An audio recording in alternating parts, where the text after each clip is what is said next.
नमस्कार, आपण पाहता हिरकणी न्यूज. हिरकणी न्यूज प्रत्येक क्षण ताज्या घडामोडी आणि महत्त्वाच्या प्रत्येक बातमीसाठी नेहमी तत्पर. प्रशासनाकडून केवळ मुसलमानांच्या धार्मिक वास्तूंना लक्ष केले जाते. सांगली महानगरपालिका क्षेत्रातील अनधिकृत धार्मिक वास्तूंवर प्रशासनाने कारवाई केल्यावर प्रशासन केवळ मुसलमान समाजाच्या वास्तूंना लक्ष करत आहे असा जावई शोध लावत समस्त मुस्लिम समाज समितीने 1 जूनला जिल्हाधिकारी कार्यालयावर मोर्चा काढला. जिल्हाधिकाऱ्यांना दिलेल्या निवेदनात बिनबुडाचे आरोप करण्यात आले आहेत. या निवेदनात म्हटले आहे की काही जातीवादी व्यक्ती समाजात जातीय तेढ निर्माण करत आहेत आणि त्यांच्या दबावाखाली येऊन प्रशासन एकांगी आणि अनधिकृत कारवाई करत आहे.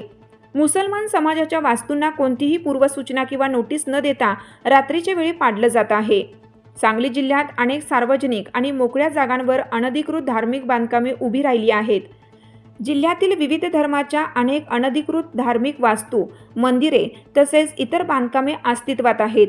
मात्र आम्ही कधीही तक्रार केली नाही.